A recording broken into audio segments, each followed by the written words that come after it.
Olá pessoal, então dando continuidade aí ao nosso curso de Geometria Hiperbólica, né? Onde no encontro anterior falamos sobre alguns conceitos preliminares e tivemos uma noção de como trabalhar com eles, né? Então, enfatizando, né, os dois conceitos que eu mencionei na maior parte da aula, foi o conceito de D' e de disco de Poincaré. Então a gente viu lá como funciona, viu o conceito de contorno do círculo, a região interna do círculo, como que as D' se relacionam com isso. Então, partindo desse conjunto de definições que a gente viu, na aula de hoje a gente vai explorar o conceito de inversão aqui no plano hiperbólico. Tá? Lembrando que a operação de inversão, né, essa transformação, é um conceito de bastante utilidade, não só na geometria euclidiana, né, nossa geometria mais palpável, que a gente conhece aí já desde o primário, né, como também na geometria inversiva, né, ou seja, essa operação de inversão ela é tão relevante que você consegue estabelecer uma nova geometria a partir dela, né, com uma derivação da geometria euclidiana. Tá? Então, aqui no plano hiperbólico não é diferente, né? Temos que entender o conceito de inversão para conseguirmos entender as coisas de uma forma mais dinâmica aqui que a gente está fazendo no plano hiperbólico, né? Como por exemplo com o conceito de reflexão, o conceito de transformação, tudo vem dessa ideia de inversão. Tá? Então, primeiro resultado aí que a gente vai explorar é esse teorema que diz que uma D' L, né, ou seja, se a D' ela é parte de um círculo euclidiano C, né, então uma inversão nesse círculo euclidiano mapeia o contorno do círculo unitário nele mesmo, né, C em C, e a região interna desse círculo unitário nele mesmo, né, ou seja, D em D. Então, para ilustrar melhor o que esse teorema quer dizer, a gente pode colocar aqui nessa imagem, né? Eu desenhei aqui agora há pouco. Manter a cor, né? Onde esse círculo maior que é o nosso círculo unitário, ou seja, de raio 1, né? Representando aqui por esse C estilizado o contorno do círculo e esse D estilizado aqui a região interna dele, né? Então, de onde vem a D'? A D' ela é, como eu representei aqui por L, ela é o resultado da intersecção, né, entre o nosso círculo euclidiano com o nosso círculo unitário do disco de Poincaré. Tá? Então, essa região interna aqui, esse arco vermelho, quando ele forma um ângulo de 90 graus com o contorno do círculo unitário, a gente diz que L é uma D'. Isso foi explorado na aula anterior. Tá? Então, beleza. Então, a ideia aqui é mostrar que uma inversão desse círculo euclidiano faz um mapeamento do contorno de C nele mesmo e da região interna D nela mesma. Então, o que isso quer dizer? Primeiro, a gente vai considerar aqui, né, o fato de que a intersecção entre esses dois círculos resulta nesses pontos A e B. Então vamos considerar aqui C intersectando com o contorno do disco de Poincaré, né? E vamos fazer uma operação, vou chamar aqui de C, que é de inversão sobre o círculo C, onde acontece o mapeamento de A em A e de B em B, né? Por mapeamento, entenda-se a ideia de função, por exemplo, para ficar mais fácil, né, quando você vai objetivar o que está sendo tratado aqui.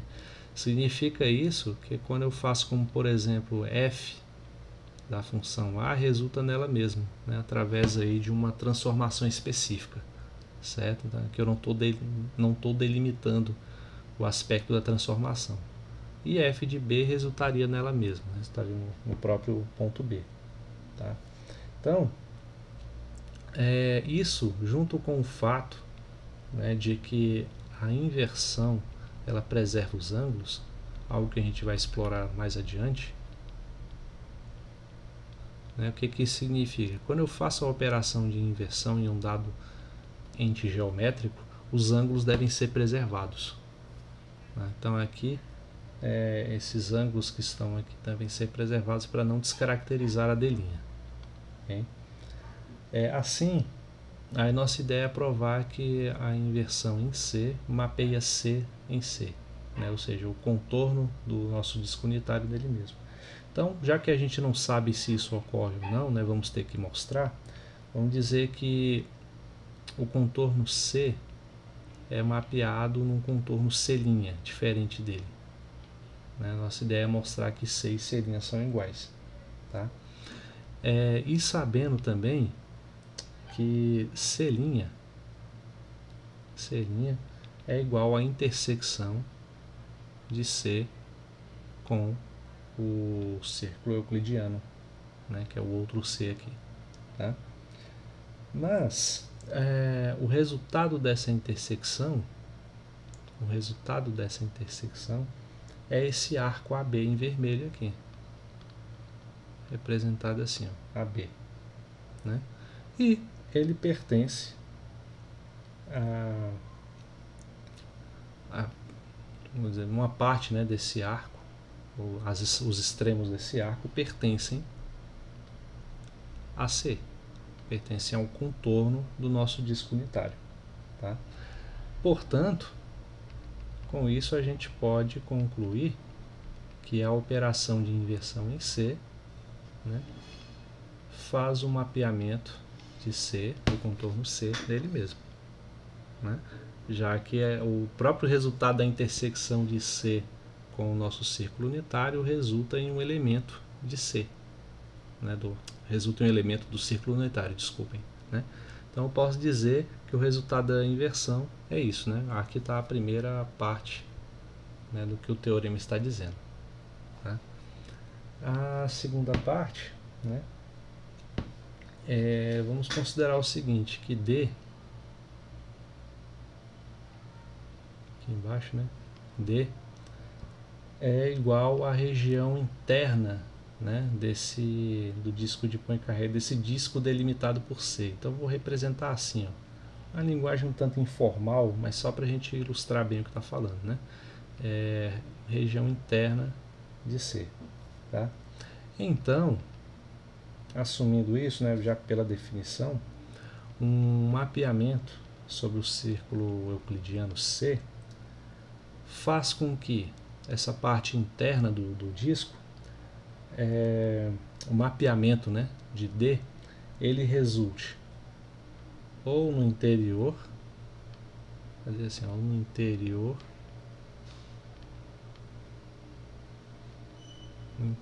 de C, ou no exterior de C, fora do disco C. Tá? Então, o que eu quero dizer? Com essa anotação, eu estou querendo dizer que um mapeamento em D pode resultar em algo que esteja dentro do disco unitário ou em algo que esteja fora. Né? Mas a gente viu um elemento de D que a gente consegue especificar é a própria D'L. Né? E a D'L é interior ao nosso disco de Poincaré. Né? Então, L pertence à região interior do disco. Né? Então, isso é o que a gente precisa como imagem. Né? Então, eu vou igualar isso aqui a D. Né? Porque vai ser a gente pode entender como L, que pertence a D, como a imagem dessa transformação que é a inversão. Tá? Portanto, com isso, a gente tem que a inversão em C faz com que D seja mapeado nele mesmo, né? Já que L pertence a D. Tá? Então, só para ilustrar mesmo. Essa ideia não ficou uma demonstração tão formal quanto a princípio eu gostaria de fazer, mas é uma demonstração mais com o intuito de exercitar os conceitos que foram apresentados na aula anterior. Tá? Então, aqui temos algumas definições para podermos tratar a partir de agora. Por exemplo, o conceito de reflexão hiperbólica em L pode ser entendido como a restrição a D né, a região interna do nosso disco de Poincaré, junto com o grupo GD das transformações hiperbólicas, né? Então,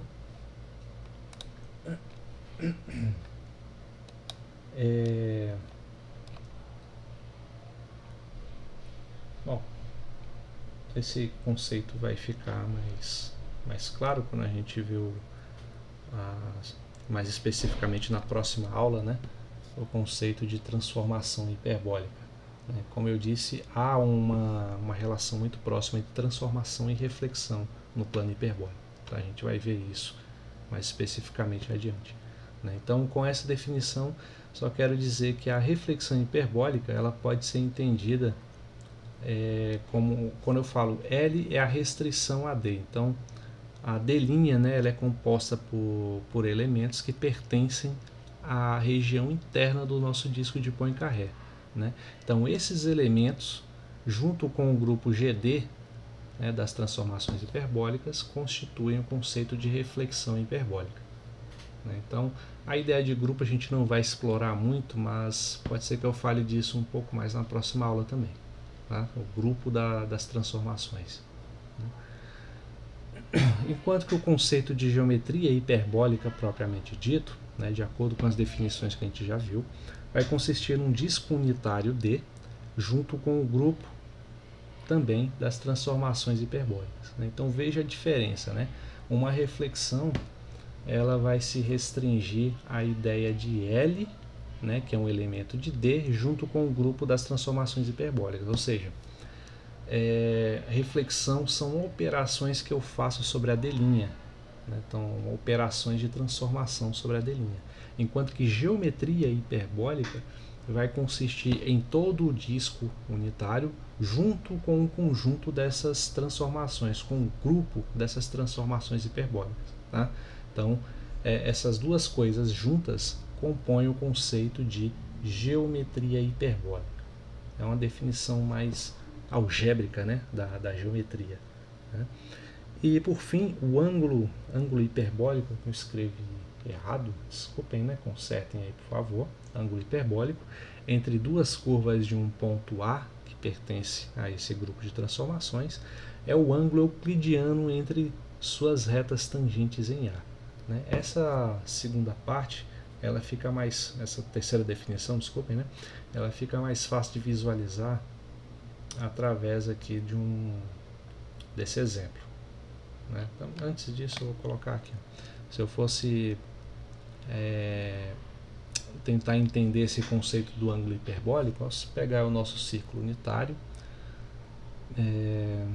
você pode pegar duas D' se intersectando, por exemplo, uma aqui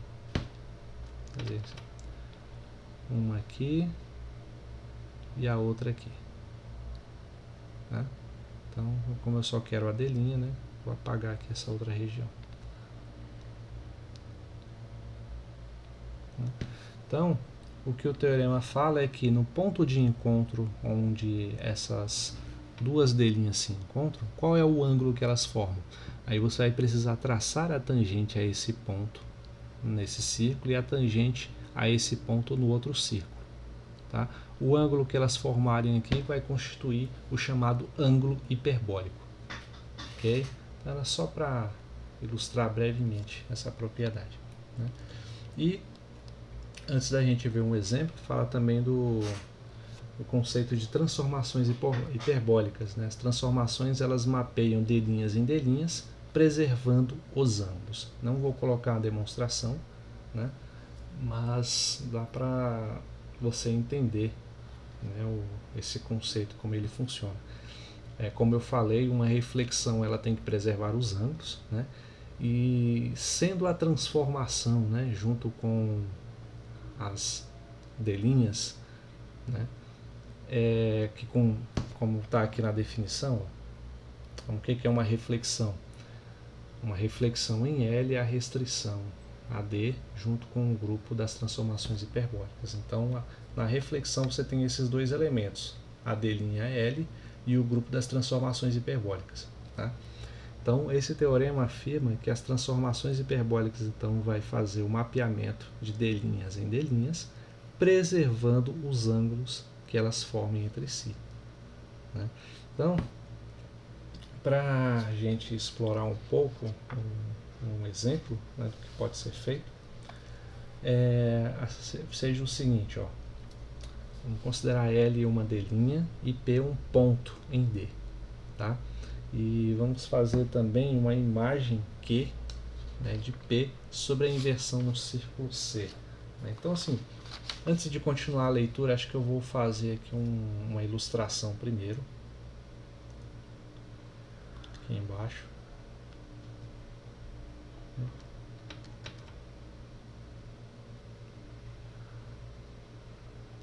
Aqui, né? Vamos desenhar fazer aqui de outra cor, duas D', né? L e L'. Então, uma aqui e outra aqui, ambas se intersectando.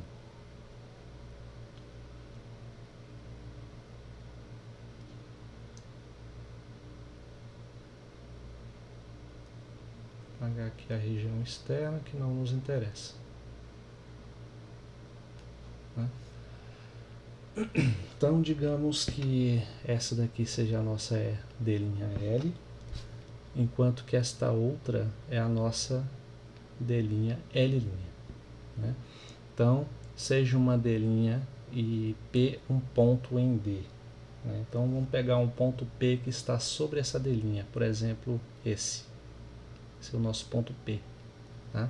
Seja que a imagem de P sobre a inversão no círculo C, né, do qual L faz parte. Então, aquele círculo que eu apaguei aqui é o círculo C, do qual esse arco L faz parte, né?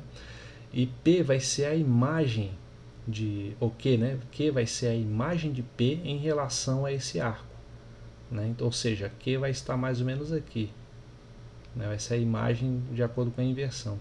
Entenda, para você conseguir abstrair melhor, entenda essa linha L como um espelho, né? Quando eu falo uma reflexão em relação à linha L, significa que eu vou pegar um ponto que está aqui e espelhá-lo do outro lado, né?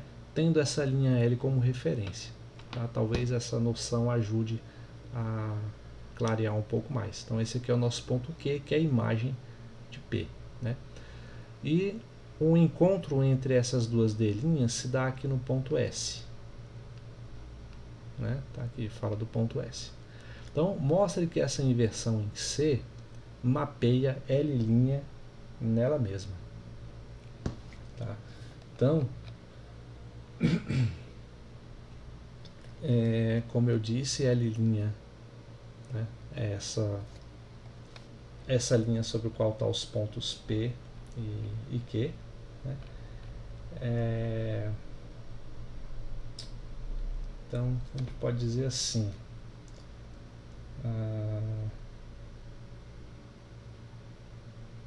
a inversão ela simplesmente fez com que P se deslocasse até Q, né? A inversão em relação a L. Então, e veja que esses dois pontos pertencem a L', né? Então, a única D' onde isso está acontecendo, né? Onde acontece essa transferência de P para Q é a L'. Então, de forma bem argumentativa, a gente pode escrever assim,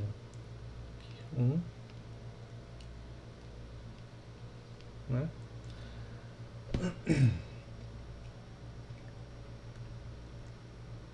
A gente pode dizer que L' é a única D'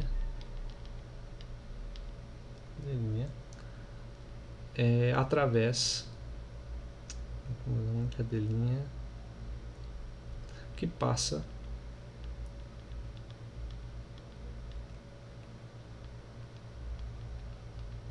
por P e Q, né? Portanto, essa inversão sobre o círculo C, né, o círculo que contém a L', faz com que L' seja mapeada nela mesma, né? O motivo é esse, é porque a única D' que passa por P e Q é o L', né?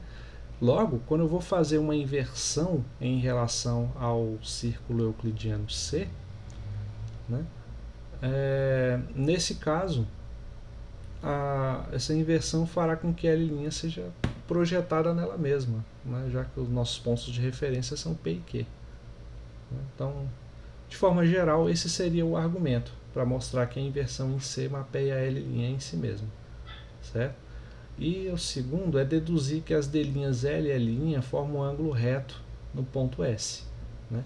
Daí, ó, a gente vai lembrar o seguinte desse teorema, que as transformações hiperbólicas mapeiam D' em D', preservando os ângulos, né? Então, ó, traçando o ângulo formado, deixa eu escolher aqui uma cor, vou colocar esse verde escuro, né? Então, através de S eu vou traçar uma tangente ao arco L', e através de S eu vou traçar outra tangente, né? Só que agora em relação ao arco L, tá? Então, como é que a gente verifica, né? Já que essa inversão ela preserva os ângulos, então beleza, os ângulos não mudaram com a inversão, né? Então vai deduzir que L e L' formam um ângulo reto no ponto S, né? Como que a gente deduz isso, tá? Então vamos ver. Esses ângulos aqui, esse e esse, por exemplo, né? Um eu vou chamar de θ, não, melhor, vou chamar de alfa, e esse aqui de beta, tá? A gente sabe que alfa mais beta tem que ser igual a π, né? E vamos ver.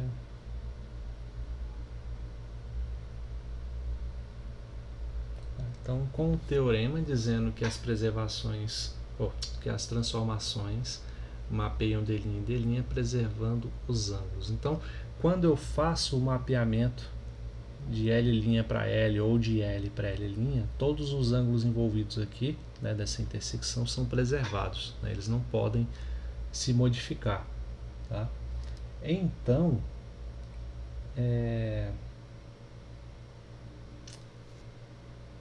alfa, com isso, como não pode haver modificação, a gente pode argumentar que alfa e beta são iguais, né? E se a soma deles dá π, a gente só pode concluir que alfa igual a π sobre 2 e beta igual a π sobre 2, né? Ou seja, ângulo de 90 graus, tá? Então,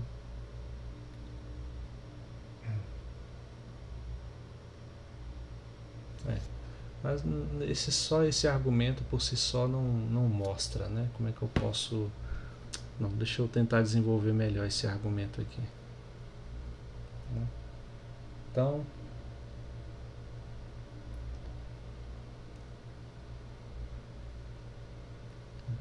uma inversão em C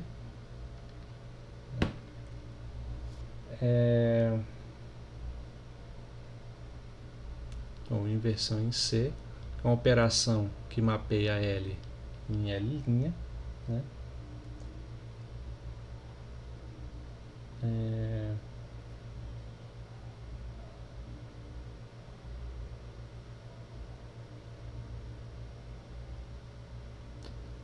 Vamos ver.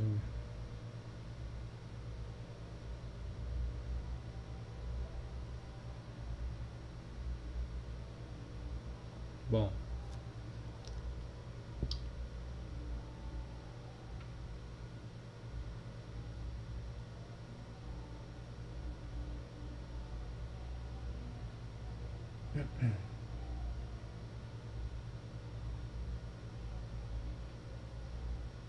a gente pode argumentar que esse mapeamento ocorre, né, mapeando ângulos de igual magnitude, ou ângulos iguais, tá? L',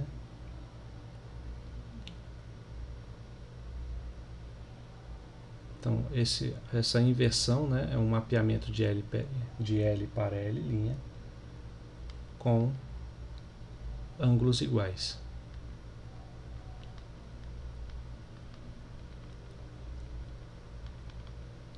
Né? Ou seja, alfa igual a beta. Né? E com isso, se alfa é igual a beta e a soma deles dá π, a gente pode concluir que alfa é igual a π sobre 2 e beta igual a π sobre 2. Tá?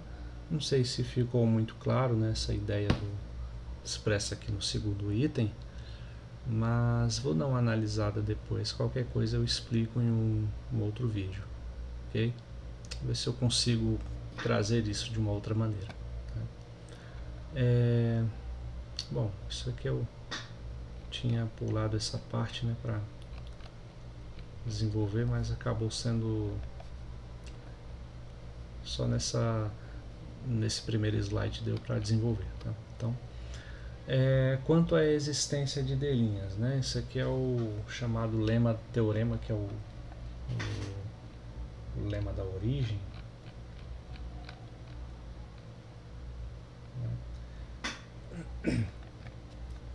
Ele diz o seguinte, que para um ponto A, né, pertencente a D diferente da origem, então existe uma D' L tal que a reflexão hiperbólica em L mapeia A na origem.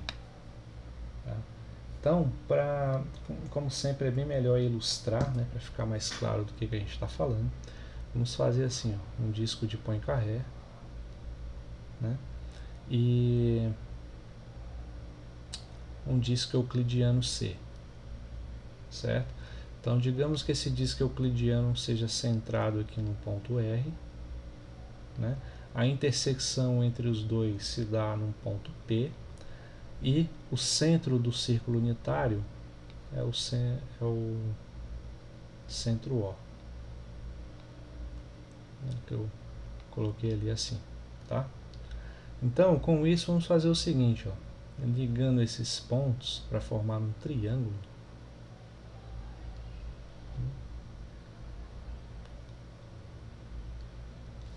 Opa, aqui não ficou legal. Assim, melhor um pouco, né? E ele diz que A é um ponto de D diferente da origem. Então vamos, só por conveniência, vamos colocar o nosso ponto A bem aqui, por exemplo. Certo? E lembrando que esse arco aqui dentro constitui uma D', que é a linha L. Né? Se ele forma um ângulo de 90 graus, né? Se ele forma um ângulo de 90 graus aqui e aqui, vai ser a nossa D' L. Tá? Então, beleza, o que a gente precisa, né? Se aqui forma um ângulo de 90 graus, né, por ser uma D', significa que esse triângulo vermelho aqui é um triângulo retângulo, né? Então vale aí o teorema de Pitágoras, né, que afirma que, por exemplo, a soma, né, de RP ao quadrado com PO ao quadrado é igual à hipotenusa RO ao quadrado.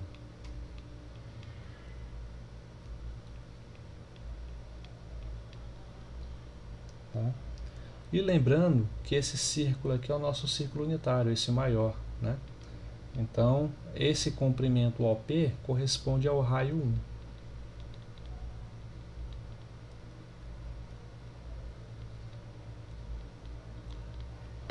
Né? E mais, o que dá para a gente tirar daqui, né? Sabendo que OP, né? Eu vou até mudar, né? OP, vou chamar de PO, né? Porque é esse que eu coloquei aqui. PO é igual a 1. Droga. Assim, né? Portanto, o que a gente tem aqui? A gente vai ter que RP ao quadrado vai ser igual, ó, isso aqui é igual a 1, passando para o outro lado vai subtraindo.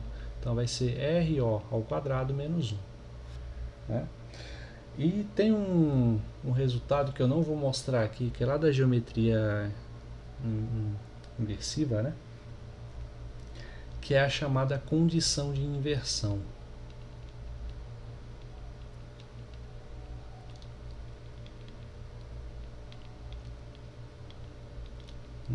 Essa condição de inversão, para mapear o ponto A na origem, é necessário que RO, esse segmento RO, que é a hipotenusa, né?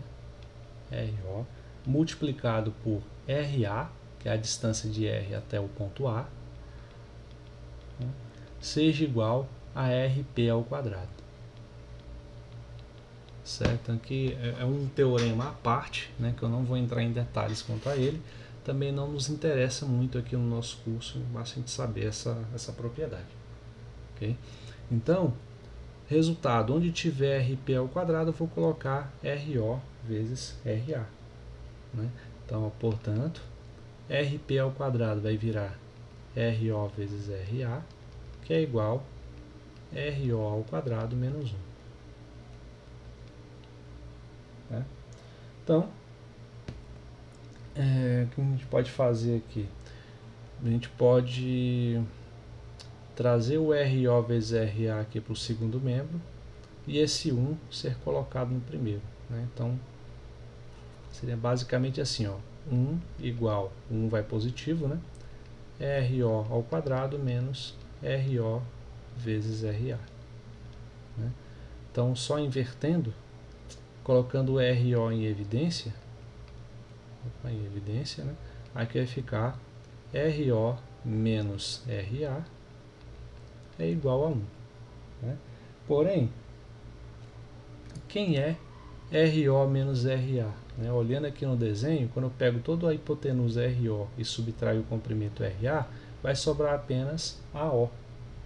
Né? Essa distância entre A e O, e a origem. Então isso aqui, ó, é AO. Né? Portanto, o que a gente tem? RO vezes AO é igual a 1.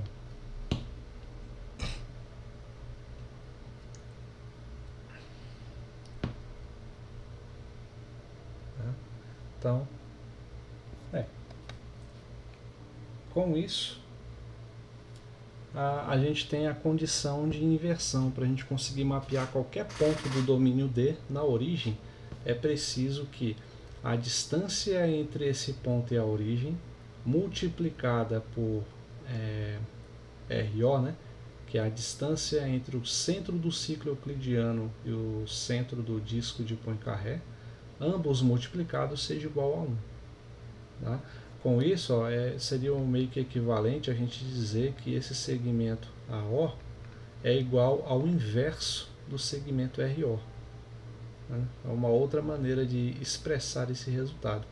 Tá? Daí a ideia de inversão mesmo, ser literalmente algébrica aqui, não só algo geométrico. Né? Então, com isso a gente tem aqui um outro resultado que diz que se A é um ponto de D, então existem infinitas D' passando por A. Tá? Para ilustrar isso, né, a gente vai utilizar esse lema da origem como um argumento também. Né? A gente pode imaginar assim, ó, tentar ilustrar que fica mais fácil. Tem aqui esse círculo. Vou copiar ele para fazer outros do mesmo tamanho. Dentro dele eu tenho a origem e um ponto A fora da origem. Certo? Então lembrando que esse aqui é o nosso círculo D com um contorno C. Tá? Então, podemos fazer uma transformação. Né? Deixa eu ver como é que eu posso colocar isso.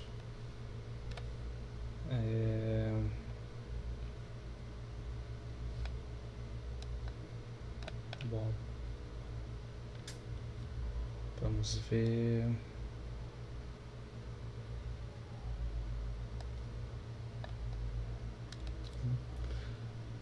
Vamos definir aqui primeiro que R é o mapeamento de A para a origem, né? Então, ó, se R vai ser uma transformação que vai resultar aqui no mesmo círculo, né? Porém, com a diferença, como eu disse, né, o R faz com que o A seja mapeado para a origem. Então, se isso acontecer, significa que a origem e o ponto A serão agora um só. Tá? Então, esse mapeamento pode ter vindo de direções diversas, então a gente pode representar isso como feixes passando por O, né? Fazendo com que o A venha parar aqui na origem. Uma reflexão específica pode fazer isso, né? E como que a gente faz isso? É só aplicar esse teorema aqui, que é o chamado lema da origem, né? Então, você pega o segmento, para obter o segmento AO, né? Ele vai ser igual a 1 sobre RO, né? Então, você precisaria aqui estabelecer um ponto fora, né, que é o centro do círculo euclidiano, e estabelecer essas distâncias para poder obter exatamente a configuração dessa transformação.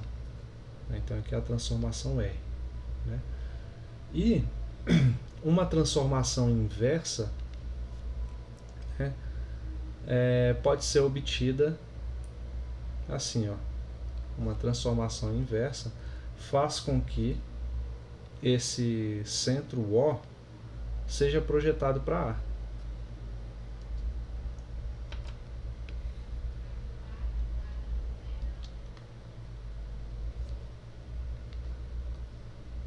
Então, você viria todos para cá, ó, né? E como eu disse, isso pode vir através de diversas direções que podem ser representadas por esses feixes aqui que passam pelo ponto A, né? Claro que tem muito mais do que esses que eu desenhei, né? Mas só para ilustrar mesmo. Então esse aqui é o nosso ponto A, né? Depois dessa operação de transformação inversa, né? Então, com isso, desde que essa operação inversa, né, seja uma transformação hiperbólica, a gente pode dizer que as imagens dos diâmetros, né, representados por esses feixes que passam pelos pontos, né, são de linhas, né, que passam por A, né? Então, desde que você encare então esses diâmetros como de linhas que passam por A, e eles podem vir de diversas direções diferentes, mas ser mais específico, vem de infinitas direções diferentes. Com isso, o resultado do teorema fica ilustrado, ok? Então aqui é só mesmo uma ideia, né, uma visualização do que pode ser feito, tá? Outro resultado relevante é que diz assim, que se é um ponto A1, dois pontos A1 e A2, que são de D, né?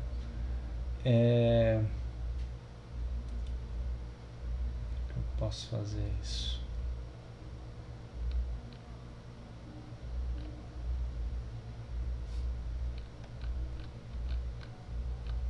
Bom,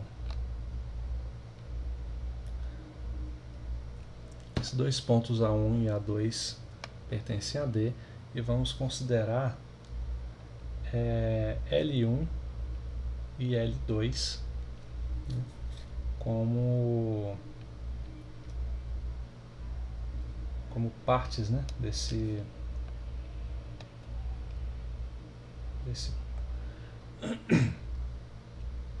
como integrantes, como delinhas desse domínio D, tá? Então, esse L1 e L2, né, passam por A1 e A2, né? Claro, L1 passa por A1 e L2 passa por A2. Então existe uma transformação hiperbólica que mapeia A1 para A2 e L1 para L2, né? E como que a gente pode representar isso? Pode fazer assim, ó. Deixa eu pegar aqui, né? Como é que fazer uma ilustração dessa ideia? Bom, da mesma forma que fez anteriormente, né? Pegar aqui um círculo unitário, onde acontece todas essas propriedades, né? E lembrando, é um círculo com contorno C, com parte interna D, né? E vamos pegar uma delinha desse círculo, né? Então fazer aqui uma delinha,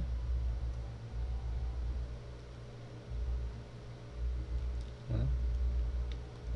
Vai ser a minha delinha L1, né? E um ponto sobre essa delinha que é o A1, assim como diz o enunciado do teorema, né? L1 passa por A1 e L2 passa por A2, mas enfim. Então diz que há uma transformação hiperbólica que mapeia A1 para A2. Então como é que a gente pode fazer isso? A prova pode ser feita pelo lema da origem de novo, né? Então, onde existem transformações hiperbólicas R1 e R2 que mapeiam A1 e A2. Então, como é que eu vou representar isso? Aqui, né?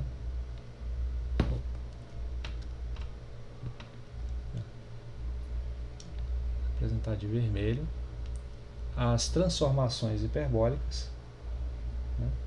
Essa daqui eu vou chamar de R1, né? Que mapeiam A1 para a origem, por exemplo. Então, digamos que aqui esteja a origem, né? Então, R1 faz com que A1 seja mapeado para a origem. Quando mapeia R1, o A1 para a origem, essa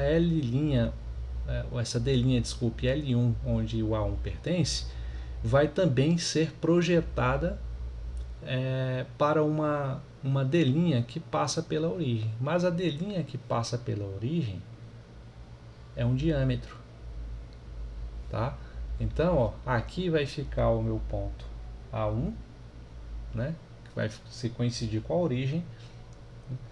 E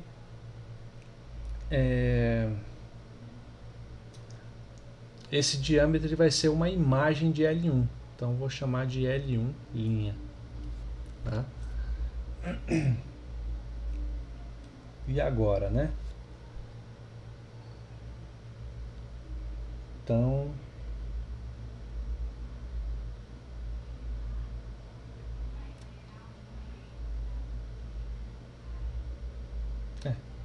então a gente pode também fazer aqui uma outra transformação.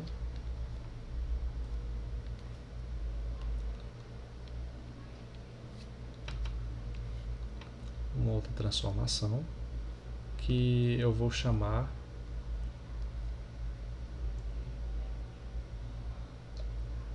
não vou chamar de R2 não, vou chamar de R3 transformação. Essa transformação vai fazer com que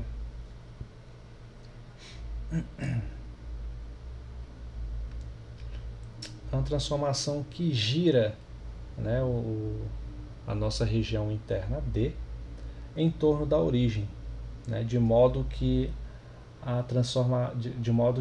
D' L1' mapeia L2. Né? O que isso significa? Vou fazer assim, que R3 então é uma transformação que vai girar o nosso disco. Então vai girar aqui, por exemplo, nessa direção, né? Fazendo esse giro, a nossa D' L1' vai virar isso aqui, ó. Não isso aí, né? Mas se consigo fazer assim, né? Então tá aqui, ó, é A igual a origem, né? Então aqui é só a origem mesmo. E a imagem então dessa transformação R3 vai ser a D' L2'. Tá? Então aqui, ó, R1 foi uma reflexão,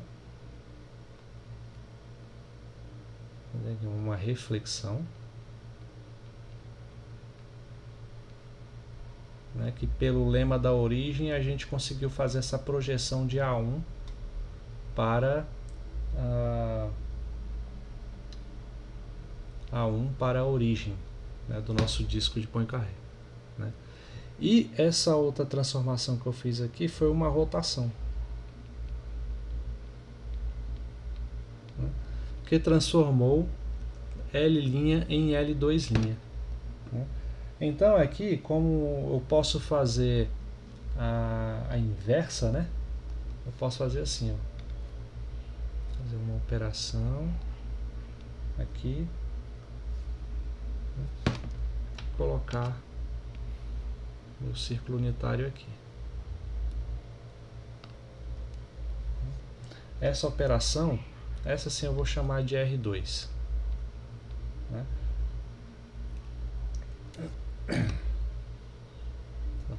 Primeiro, fazer assim. O que é que agora eu vou fazer? Eu tenho a imagem L2' e eu quero usar uma operação, que nesse caso vai ser a inversão, por meio do lema da inversão, e transformar esse diâmetro L2' em uma D' L2, né? Ou seja, eu posso fazer assim. Droga. Opa.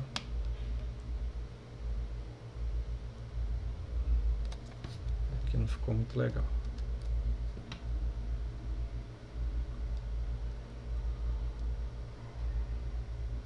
Aí, né? Então qual é a minha ideia, né? É ter uma operação que tenha como imagem, né, de L2', uma D' L2, tá? Aqui essa D', né, formando o ângulo de 90 graus com o contorno e tudo mais, tá? Então, e sobre essa linha L2 eu posso ter um ponto A2 aqui nele, né? Então, como a gente viu, dá para transformar uma D' L2 em um diâmetro L2'.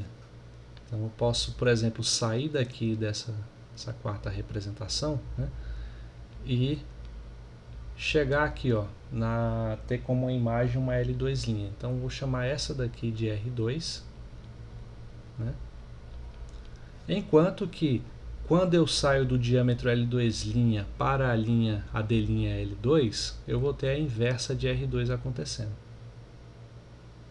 Tá? Então, no fim das contas, o que a gente fez? Ó? Tem que mostrar que há uma transformação hiperbólica que mapeia A1 para A2 e L1 para L2. Né? Então, como dessa primeira etapa para a última, né, é tudo uma construção que eu fiz, né, etapa por etapa, eu posso meio que se utilizar de uma ideia de transitividade para dizer que existe uma operação aqui, uma transformação hiperbólica R, né, que mapeia essa primeira representação na última representação. Né? Como pontos são mapeados em pontos e D' são mapeados em D', eu posso dizer que A1 é mapeado para A2 e L1 é mapeado para L2. Né? Então aqui, ó, essa inversão em C, sobre o disco que eu não desenhei aqui, mas cuja parte dele estão as D' L1 e L2, essa inversão faz com que A1 seja mapeado em A2, né, pois pontos têm que ser mapeados em pontos, e D', né, tem que ser mapeadas em D'. L1 seja mapeado em L2. Né, e assim fica a intuição aí sobre esse teorema. Tá?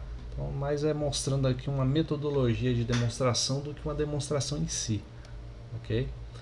E por último, para a gente encerrar, falar sobre esse resultado que afirma pegar aqui dois pontos, né, de um disco D, né, que são inversos em relação à D' L. Então acho que antes de continuar, eu vou fazer logo uma representação disso.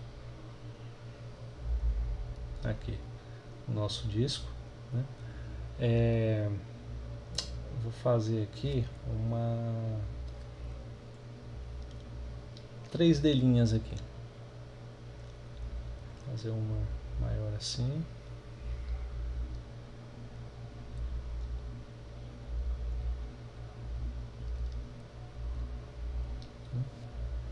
fazer uma outra delinha aqui.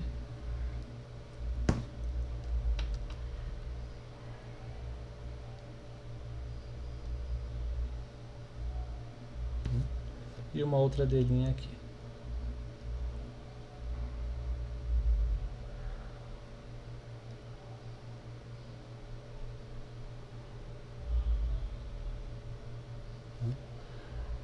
E vou posicionar aqui os pontos A, B e suas imagens também. Digamos que esse aqui seja o nosso ponto A, esse aqui o B. Mas eu não vou colocar agora não. Aqui e aqui. Então, ó, A e B são pontos inversos em relação à delinha L. Né? Então, ó, se eu colocar essa delinha aqui como L, né, e dizer que A e B são inversos, então, por exemplo, o A está aqui e o espelhamento dele por essa delinha L vai resultar no ponto B. Né? Lembra que eu associei a ideia de inversão com espelhamento lá em cima. Né? Então, e vamos considerar A' e B' e L' as imagens de A, B e L. Né? Então, por exemplo, essa daqui vai ser o meu A', esse aqui o meu B', né? E essa daqui a minha D', L'. Né? Então, com essa construção, a gente pode dizer que A' e B' são pontos inversos com relação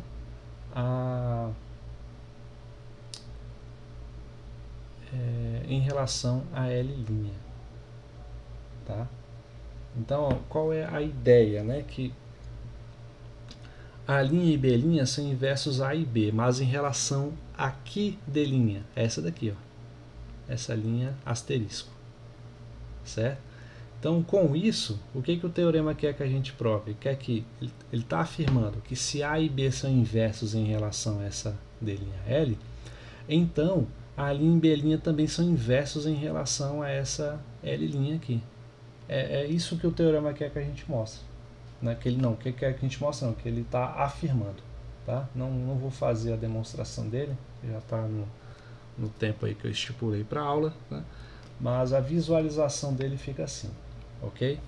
Então, essa aula era mesmo só com o intuito de mostrar essa ideia de inversão sem tanto rigor matemático, tá?